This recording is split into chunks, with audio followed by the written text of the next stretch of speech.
Hello and welcome to this Monday's weekly morning market briefing. We've got lots to talk about, but firstly, Elon Musk flies in to meet China's premier as Tesla fights local rivals. As well as that, the US Pacific commander says China is pursuing a boiling frog strategy. And finally, Israel may delay assault on Rafah in exchange for hostages. We've got lots to talk about on the charts. Also, with lots happening on the economic calendar, but we'll come to that near the end, so make sure you stay around so you see that. Before we get straight into it though, make sure to subscribe. The first article to talk about is to do with Elon Musk and Tesla. Now, Elon Musk has now embarked on an unexpected travel to China in order to meet China's number 2 leader, that being the Premier Li Qiang.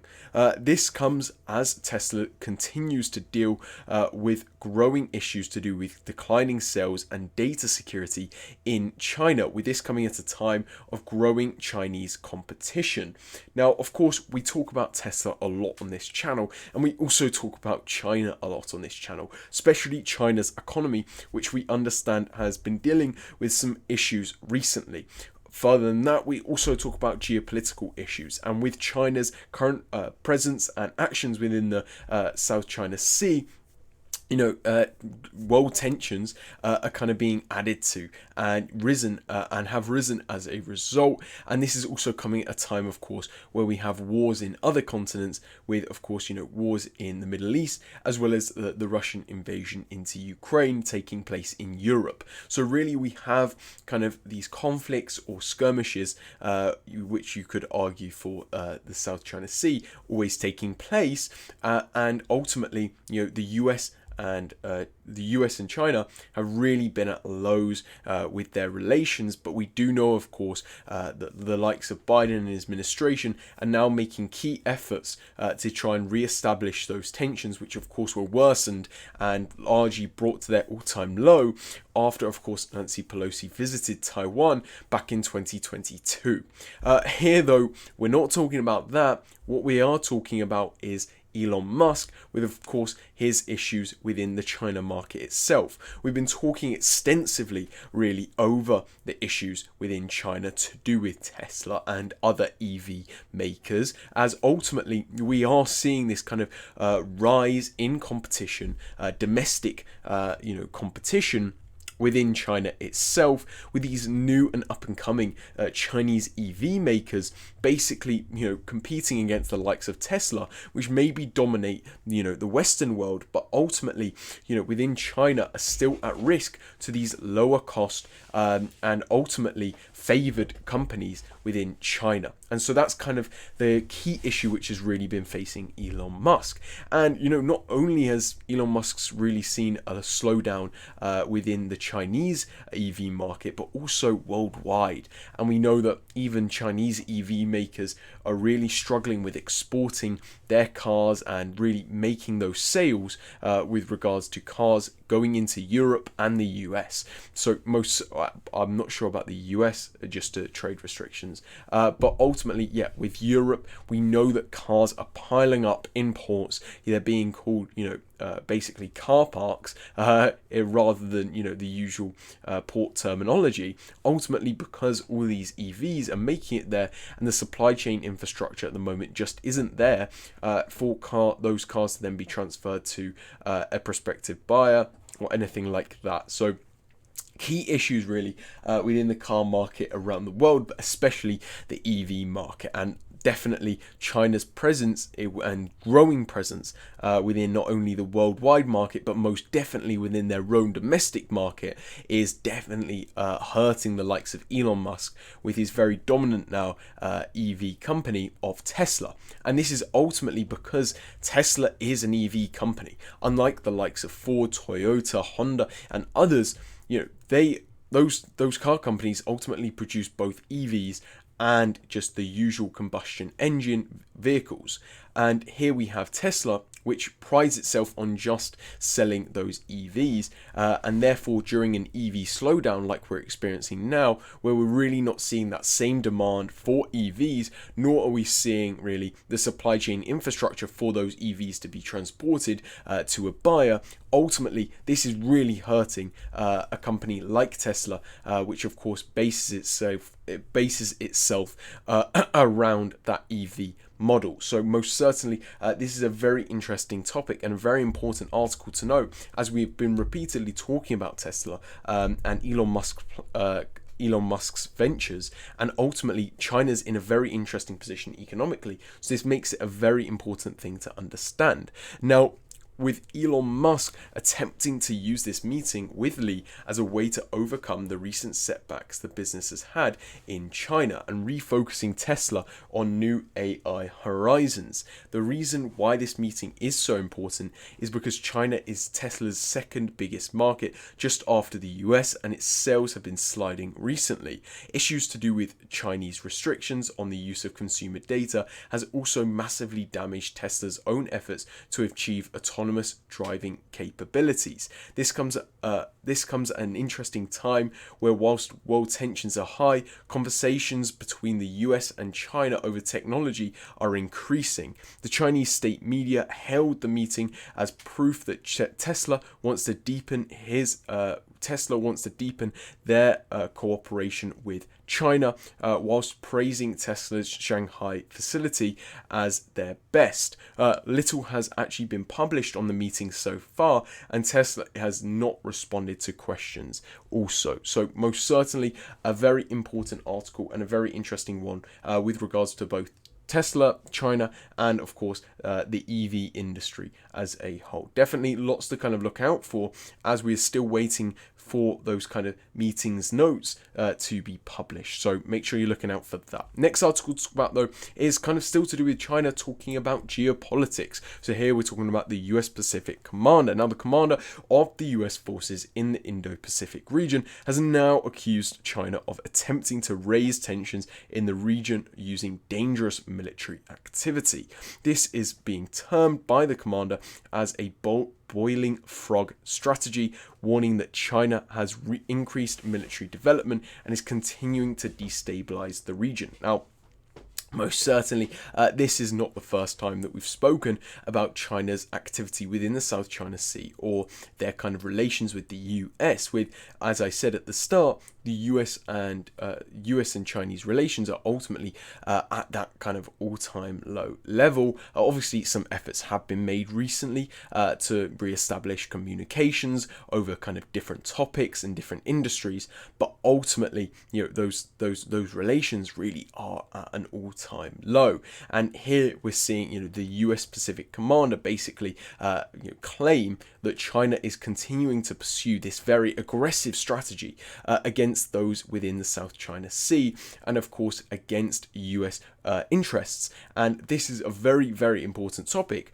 because ultimately, if we're trying to, well, not we, but if the US is trying to repair relations with China, then, and the US Pacific Commander is basically saying, look, China's still kind of ramping up towards an invasion or an attack in some way. Ultimately, how true are these actions by the US or China to repair relations when this is the actual situation? We know recently 2 Filipino vessels were of course intercepted and harassed by the Chinese military, and those were 2 Filipino military vessels, and those were both harassed and intercepted for multiple hours. We don't know exactly what happened during that stop, but ultimately China's been proceeding with numerous of these kind of stops throughout the South China Sea for quite some time, as well as their kind of usual flyovers in the Taiwan Strait and very much near Taiwanese airspace. So very, very important article to talk about here, and something that's definitely likely to affect world tensions even more. With this being done by China,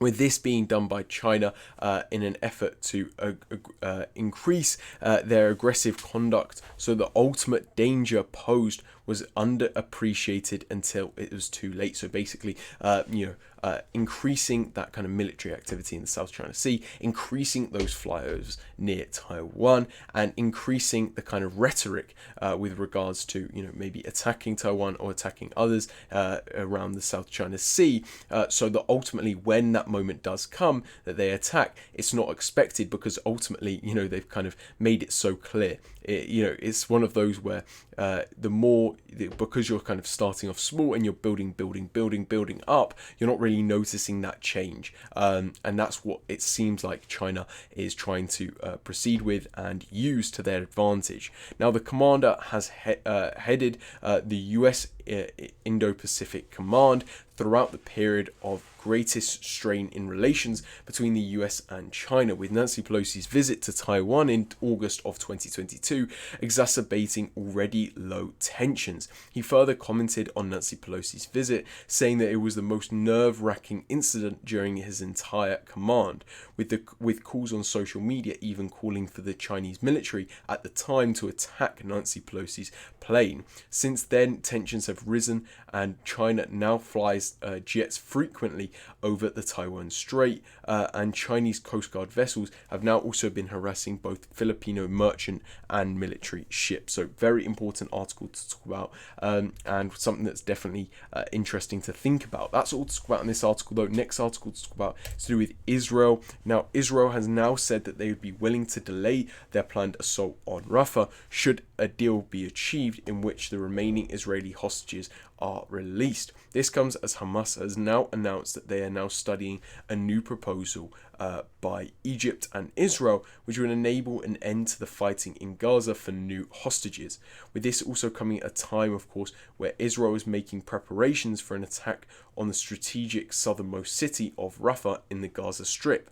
That said, members of the Israeli party, Likud, have already noted that a ceasefire should not harm the Israeli goal for eradicating Hamas as a force in Gaza. These indirect talks between Israel and Hamas are being mediated by the US, Qatar, and also Egypt, with these talks actually having stalled in recent months. Hamas continues to hold 133 Israeli hostages, however 35 are now presumed dead by Israeli intelligence. Key hardliners in the Netanyahu coalition government have already made clear their opposition to this most recent ceasefire offer. So a very important article, of course, and something that's definitely going to be affecting world tensions, so something to think about, of course. That's all to talk about on the articles, though.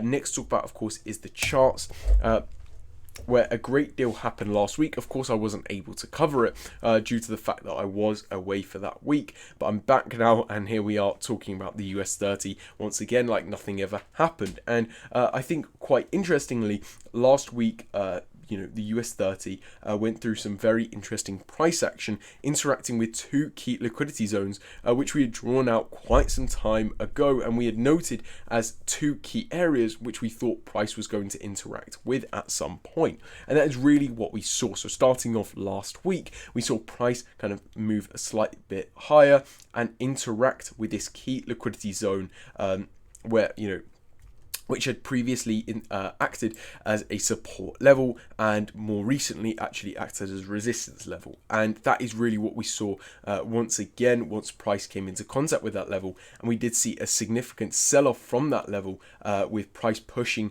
all the way to the downside. If I draw out a fib here, we could maybe identify some levels. Pardon me, if I can just get the fib up once again. If we can draw out a fib real quick, it doesn't seem to be like the price interacted with the level directly. However, as you can see, price came very, very close to that 61.80, tapping into that liquidity zone. And since then, we've seen price now move away to the upside. The question, of course, now will be, as we enter the new week, whether price on the US 30 and other US indices will now continue to the upside, break above those recent highs, and continue to those Fibonacci extension levels of the minus 27.2% Fibonacci extension level, as ultimately that would be the kind of key target that we'd be looking at here. And on the wider scale, on the more long-term scale, we'd of course be looking at price once again making its way back up to these old all-time high levels, not far from the 40,000 level mark. So lots to think about on the US 30 and other US indices, of course, as all of them have really experienced this dip following the change in rhetoric from Jerome Powell, and now we're seeing this kind of recovery or kind of retracement taking place on the retracement. Next to talk about though is the dollar, which, once again, I wasn't able to cover last week. And in terms of price action, price kind of just sold off from the area that it was consolidating at, started moving more so to the downside. And, kind of midway through the week, ending off last week, actually, price did, of course, interact with that key liquidity zone that we had noted out before as a key resistance level. And we had noted that, that area of price was likely to be an area which price would be attracted to in coming back down to and then reacting with. So price has now made its way down to that level, with price actually spiking into the liquidity zone and then running back away to the upside. As a result of that, we obviously have to look out for whether this will continue for the rest of the week, whether this liquidity will then maintain the momentum that would be needed for price to push above those recent highs and make its way to those Fibonacci extension levels. And that is ultimately the question. And that is something that will definitely be important to keep your eyes on in terms of current areas which may provide some resistance. Obviously, we have the all-time high level up here, but also, the kind of area which most candles actually closed at, and which is around this level just down here, not far from the 106.4 level on the dollar. So lots to think about to start off this week on the dollar, and lots to look out for sure. Lots to think about. Next to talk about though is Euro USD, so still kind of on the topic of the dollar, which had some very interesting price action over last week, with price continuing that push to the upside that we were talking about in regards to retracement for the past 2 weeks really.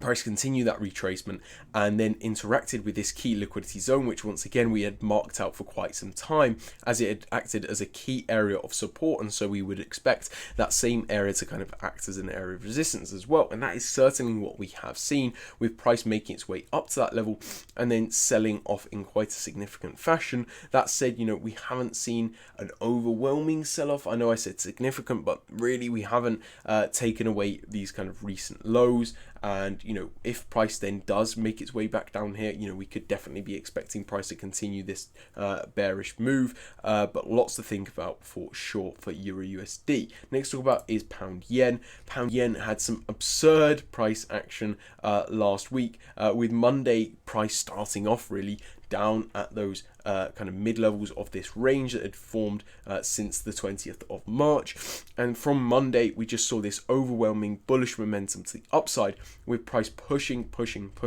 and is now continuing to make new all-time highs really. If we go back on the charts, just find what level price was once at with regards to where it is now. We're going back to the 1st of September in 2008. So absurd levels which price is now moving to on pound yen. And it's amazing to kind of see this kind of overwhelming bullish momentum within the market, which has kind of was acting up quite a bit the week before last, and now last week price has just found this overwhelming bullish momentum and has continued to the upside. So lots to think about for this week on pound yen. Of course, we don't know what levels price will be making and interacting with, so it's kind of a new uncharted area to kind of think about. But definitely those key psychological levels, maybe that 199 level, is something we should be thinking about price interacting with this week. Next, talk about those Bitcoin. Not much to say on Bitcoin. Bitcoin's just still kind of consolidating above the $60,000 a Bitcoin mark, of course, after retracing away from that area. But price, is really kind of just stagnated, sitting around that level. Not much can be said for now. Next, talk about though is gold, which once again, not much can be said. Seemingly, the lack of retaliation from Iran against Israel has led price to kind of sell off from those key areas of liquidity, which price was trying to break above back when, you know, that was a kind of key conflict which was being expected to break out. So price has sold off from those levels and is now kind of consolidating and chilling out basically around that 2340 level. So definitely keep your eyes on gold. And lastly to talk about on the charts is oil, which, you know, has now made its way up to this key liquidity zone, which it made itself a bottom during the kind of worries over a conflict breaking out once again, a regional war breaking out in the Middle East. You know, that was kind of the baseline that was set during that period. Price then broke below it, spiked into it, and since then, and last week, price had pushed once again back into that area and is now reacting in a bearish manner. The question, of course, will be this week whether price will now move away from that level in a bearish manner after interacting with it, or in fact, is there still enough bullish momentum for price to break above it? That's all to talk about in the charts, though. Lastly to talk about, of course, is the economic calendar. We're getting a great deal of news this week, so lots to think about, most certainly. Now, firstly, we're getting the German and French inflation rate figure, followed by the German unemployment rate and GDP growth rate figure, followed by that, the Eurozone inflation and GDP growth rate figure, and the Italian inflation rate figure. Across the pond, though, we're getting the US consumer confidence and manufacturing figure, followed by, and most importantly, the US Federal Reserve's interest rate and press conference, which will, of course, interest rate decision, and press conference, which of course is overwhelmingly important and will be affecting the dollar and other markets in an insane manner. So make sure you're looking out for that this Wednesday, and followed by that, we're getting the Canadian balance of trade figure, and, you know, not equally as important, but definitely important nonetheless. We are getting the NFP figure this Friday, so that'll be an important one to also look out for. That's all to talk about on the economic calendar, though. We've covered lots in the articles, lots in the charts, and lots in the economic calendar. Hope you have a great trading week, but that's all from us at Wildwood Capital. Have a great one. See you later. Bye.